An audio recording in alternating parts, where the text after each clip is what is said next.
Correlate করে ফেলে। তাই শিশু 5 সময়ে আপনার শিশুকে বকাঝকা করলে সে মারাত্মক ক্ষতিগ্রস্ত হতে পারে। চলুন দেখে নেওয়া যাক সে 5টি সময় কি কি। 1 নম্বর, খাওয়ার সময়। খাওয়ার সময় আপনার শিশুকে বকাঝকা করলে তার মস্তিষ্কে স্ট্রেস হরমোন কর্টিসল রিলিজ হয়, যা তার খাবারের প্রতি অনীহা, খাবারের প্রতি বিরক্তি বা ফুড অ্যাংজাইটি ক্রিয়েট করতে পারে। অনেক সময় শিশুরা খাবারকে শাস্তির সঙ্গে কোরিলেট করে ফেলে। তাই শিশুকে কখনোই খাওয়ার সময় বকাঝকা করবেন না। 2 নম্বর, শিশু যখন পড়ছে।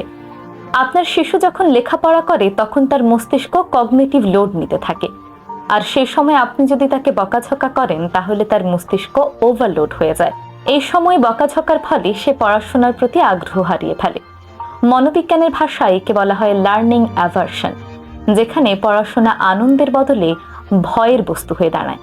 এই কারণে আমরা দেখতে পাই বাংলাদেশের অধিকাংশ শিক্ষার্থীরাই পড়াশোনাকে আনন্দের বদলে ভয়ের হিসেবে চিন্তা করে, কারণ ছোটবেলা থেকেই পড়তে বসলেই বকাঝকা শোনেনি এমন মানুষ খুব কমই পাওয়া যায়। তাই আপনি যদি চান আপনার শিশু পড়াশোনাকে আনন্দের হিসেবে দেখবে, তাহলে পড়ার সময় বকাঝকা নয়, বরং ভালোবাসা দিয়ে তাকে বুঝিয়ে বলুন। 3 নম্বর, ঘুমের আগে। ঘুমের আগে নেতিবাচক কথা বললে শিশুর সাবকনশিয়াস মাইন্ডে সেই কথাগুলো গেঁথে যায়, আর ঘুমের সময় আমাদের মস্তিষ্ক স্মৃতি সংরক্ষণ করে। তাই এ সময় কটু কথা বললে শিশুর দীর্ঘমেয়াদী আত্মমর্যাদার ক্ষতি হতে পারে এবং সে মানসিকভাবে ক্ষতিগ্রস্ত হয়ে পড়ে। 4 নম্বর, অন্যের সামনে বকাঝকা করলে। আপনার শিশুকে কখনোই অন্যের সামনে বকাঝকা করবেন না।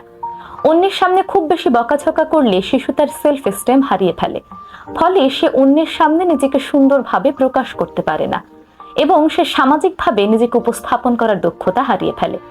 একটা সময় পর দেখা যায় শিশু অসামাজিক হয়ে বেড়ে উঠছে এবং তার মধ্যে সোশ্যাল এনজাইটি কাজ করছে।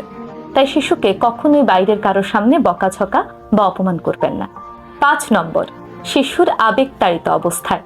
শিশু কাঁদছে বা রেগে আছে এমন সময় শিশুকে বকাঝকা করবেন না, কারণ এই সময় শিশুর আবেগ নিয়ন্ত্রণ যে কেন্দ্রটি আছে মস্তিষ্কের, তা অধিক সক্রিয় থাকে, আর মস্তিষ্কের যুক্তি এবং শেখার অংশটি তুলনামূলক নিষ্ক্রিয় থাকে। ফলে এই অবস্থায় আপনি যদি শিশুকে অনেক বেশি বকাঝকা করেন, সে কখনোই যুক্তি দিয়ে বোঝার চেষ্টা করবে না, বরং তার মধ্যে একটি প্রতিরোধ সৃষ্টি হবে এবং তার মস্তিষ্কে একটি ফাইটিং মোড সৃষ্টি হয়ে যাবে। সে তো আপনার কথা মানবেই না, বরং মনে মনে আপনার এবং তার একটি দূরত্ব সে সৃষ্টি করে ফেলবে।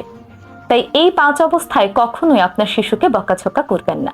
এই 5 অবস্থা যদি আপনি প্রতিনিয়ত বকাঝকা করতে থাকেন, তাহলে তার একটি চাইল্ডহুড ট্রমা সৃষ্টি হয়। তাই আপনার